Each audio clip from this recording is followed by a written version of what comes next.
లేకపోవటం వలన, పరిశుద్ధాత్మను పొందుకోవడానికి కనిపెట్టకపోవడం వలన, పరిశుద్ధాత్మను సంపాదించుకోకపోవడం వలన, దేవుని దగ్గర వచ్చినటువంటి వాగ్దానాన్ని పొందుకోకపోవడం వలన ఏం జరుగుతుందో తెలుసా? దుర్బోధలు ఎక్కువైపోతా ఉన్నాయి.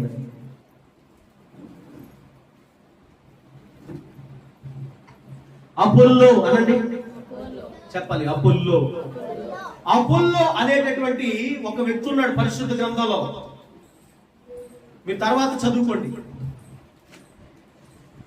అపోస్తుల కార్యములు 18వ అధ్యాయం చివరి వచనాల్లో చూస్తే మీరు తర్వాత చదువుకోండి అతని గురించి. ఈ అపోల్లో అనేటటువంటి భక్తుడంట ధర్మశాస్త్ర పండితుడంట. ఎవరండి? చెప్పాలి. ధర్మశాస్త్ర పండితుడు అంటే పాత నిబంధన బాగా ఎరిగినవాడు, దానిని బోధించేవాడు, నేర్పించేవాడు. ఇతడు యేసుక్రీస్తునందు విశ్వాసం ఉంచి యేసుక్రీస్తుని ఎరిగి ఏం చేశాడంటే సేవ ప్రారంభించాడు. ఏం చేశాడు?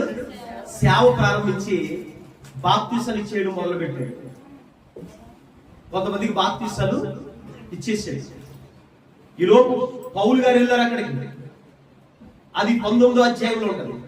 పౌలు గారు వెళ్ళి, అరే బాబు మీరు ఏం చేస్తున్నారు ఇక్కడ అంటే, అయ్యా మేము బాప్తిస్మం పొందాము అని. మరి బాప్తిస్మం పొందినప్పుడు పరిశుద్ధాత్మను విశ్వసించారా అన్నాడు. ఎవరు? పౌలు. అప్పుడు వెంటనే ఏమన్నాడు తెలుసా? పరిశుద్ధాత్ముడు ఉన్నాడన్న సంగతే మాకు తెలియదండి. హల్లెలూయా. వాళ్ళందరూ ఎవరి దగ్గర తర్ఫీదు పొందినోళ్ళు? అపోల్లో దగ్గర. ఎవరి దగ్గర ఆత్మీయంగా ఎదిగినోళ్ళు? అపోల్లో దగ్గర. అంటే అపోల్లో దగ్గర వారికి పరిశుద్ధాత్మను కూర్చున్నటువంటి బోధ లేదు. ఎందుకు తెలుసా? అపోల్లోకే తెలియదు కాబట్టి. అపోల్లోకే పరిశుద్ధాత్ముడు ఉన్నాడన్న సంగతి తెలియదు కాబట్టి. ఎందుకు అపోల్లోకి తెలియలేదంటే అపోల్లో మేడ గదిలోకి రాలేదు కాబట్టి.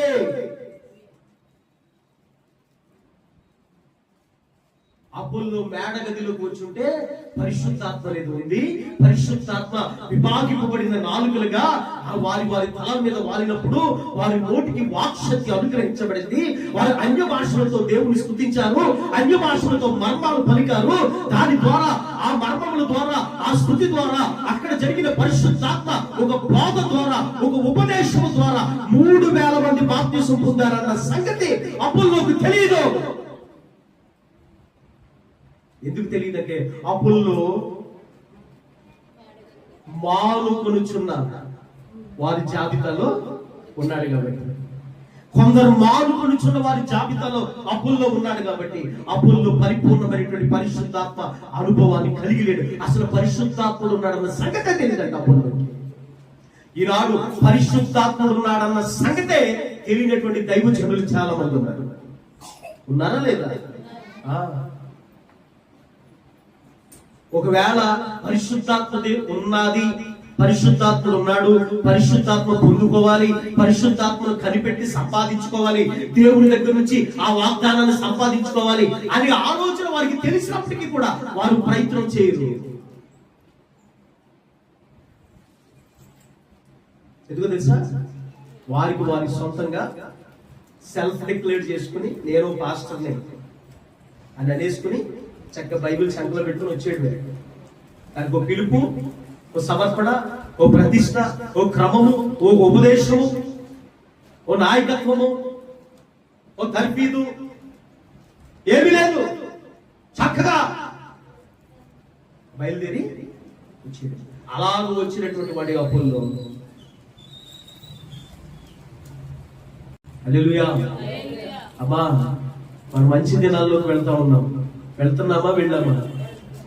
అమ్మా ఇంకెళ్తున్నారా? వెళ్ళారు. మనం మంచి దినాల్లో ఉన్నాం.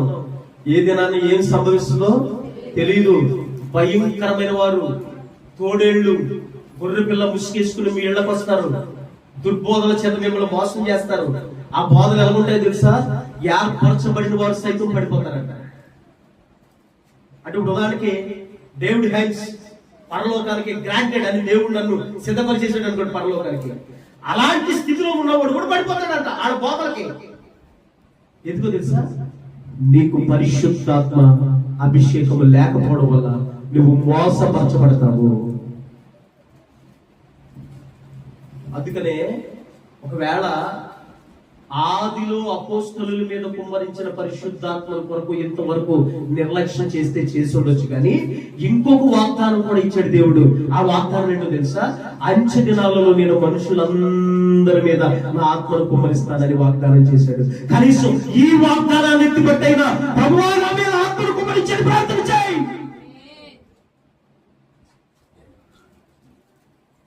ఆది వాగ్దానాన్ని ఇప్పటి వరకు విస్మరించుకుంటూ వచ్చావేమో, అంచె వాగ్దానాన్ని ఎత్తిపెట్టి ప్రార్థన చేసి పరిశుద్ధాత్మను సంపాదించుకోవడానికి ప్రయత్నించండి.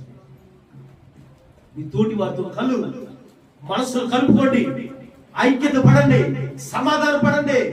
పట్టుకెళ్ళేది ఏమీ లేదు. నీ ఈగోలు, నీ అహంకారాలు నిన్ను ఎక్కడికి తీసుకెళ్తాయి ఒకసారి ఆలోచన చేసుకో.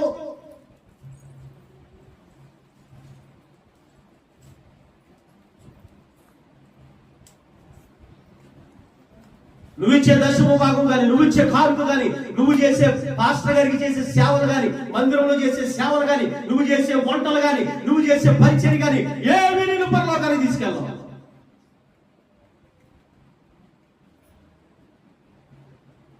అది సంఘములో పాలివారిగా మీరు ఉన్నారు కాబట్టి అది ప్రతి ఒక్కరూ కూడా మనము చేసుకోవలసిన పరిచర్య ధర్మం. అది కానీ వాటిని బట్టి పరలోకి వెళ్తామని మాత్రం అనుకోకండి. సంఘ క్రమాలు జరగాల, నీ గుప్పిడు విప్పాలి, అంతవరకే. ప్రేమ విందు నలుగురు తినాలని వండి పెట్టాలి, అంతవరకే. ఇదంతా శుభ్రంగా ఉండాలా, నువ్వు పరిచయం చేయాలి, అంతవరకే. దైవజనుని ప్రేమగా ఆప్యాయతగా చూసుకోవాలా, దైవజనుడికి పరిచయం చేయాలి, అంతవరకే. ఇవేమి నిన్ను పరలోకానికి తీసుకెళ్తావు. హల్లెలూయా, హల్లెలూయా. కొంతమంది అయ్యగారులు ఏమంటారంటే పరిశుద్ధాత్మే లేదంటారు. ఏమంటారు? గొడవలేని పని. ఏం పని? అది కదా, లేదంటే గొడవలేని పని. మీరందరూ అమెరికా వెళ్ళారు ఎప్పుడన్నా? చెప్పాలి, వెళ్ళారా? అలా చూస్తారండి, ఎవరా? ప్రార్థన చేయండి, మనం అందరూ ఎరుసలేం ప్రిపేర్ చేద్దాం సార్. ఆమె దేవుని స్తోత్రం కలిగింది. నిజమే, మీరు ప్రార్థన చేయకే, చేస్తే అయిపోద్ది. చెప్పండి, వెళ్ళారా ఎప్పుడైనా అమెరికా? నేను వెళ్ళలేదు. ఇప్పుడు నేను అంటాను అమెరికా లేదు అంటాను. అసలు అమెరికా అనే దేశమే లేదంటాను. మీరు కూడా వెళ్ళలేదు కాబట్టి అమ్మాయి అబ్బాయి గారు వెళ్ళలేదు కదా, లేదంటారు. మాకు లేదు అయ్యారు, లేదు అయ్యారు, లేదు అయ్యారు అంటారా? ఆయన పరిశుద్ధాత్మను పొందుకోలేదు. ఆయన పొందుకోలేదని కారణం చేత లేనట్టేనా? పరిశుద్ధాత్మను పొందుకున్న వారు ఉన్నారు, అడుగుతున్న వారు ఉన్నారు, కనిపెట్టుకుంటున్న వారు ఉన్నారు, పరిశుద్ధాత్మలో ఆనందించేటటువంటి వారు ఉన్నారు. పాపం డ్రమ్ములు కొడితే అరిసేవాళ్ళు చూసి అది పరిశుద్ధాత్మ అనుకుంటాడేమో ఆయన. అది కాదు. నిజమైన ఆత్మలో ఆనందిస్తే ఎట్లా ఉంటుందో తెలుసా? బ్రతుకులు మారుతాయి. ఏమవుతాయండి? పరిశుద్ధాత్మ వస్తే ఎట్లా ఉంటుందో తెలుసా? మనం తట్టుకోలేనంత శక్తి వస్తుంది మనకి.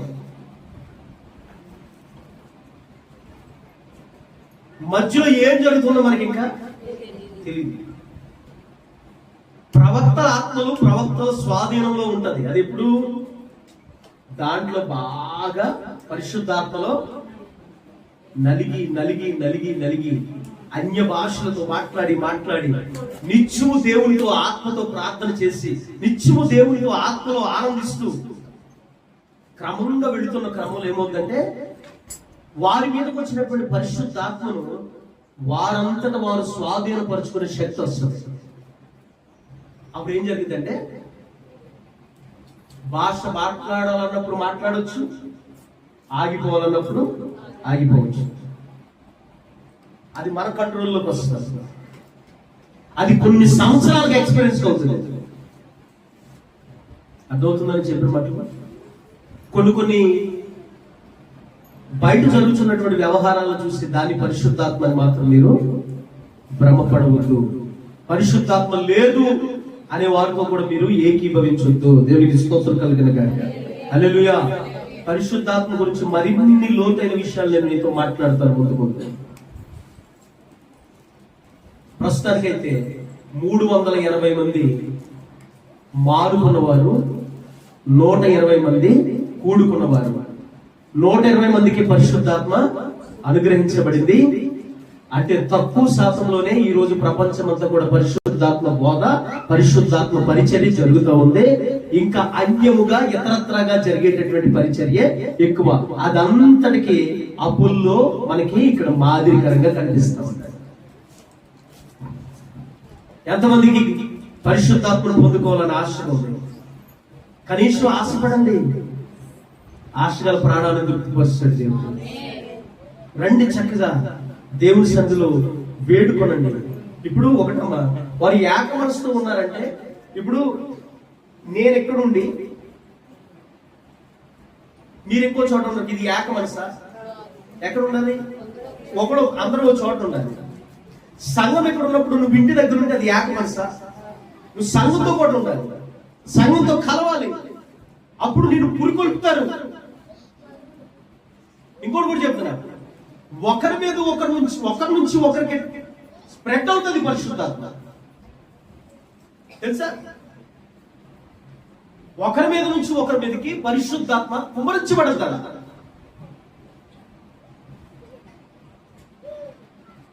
అది పచ్చి పొల్లే, కానీ కాలే పొలంలో ఉండాలిగా. అది సెపరేట్ గా ఉంటే కాలుతుందా? కాలే పొలంలో ఉంటేనే అది కాలుతుంది.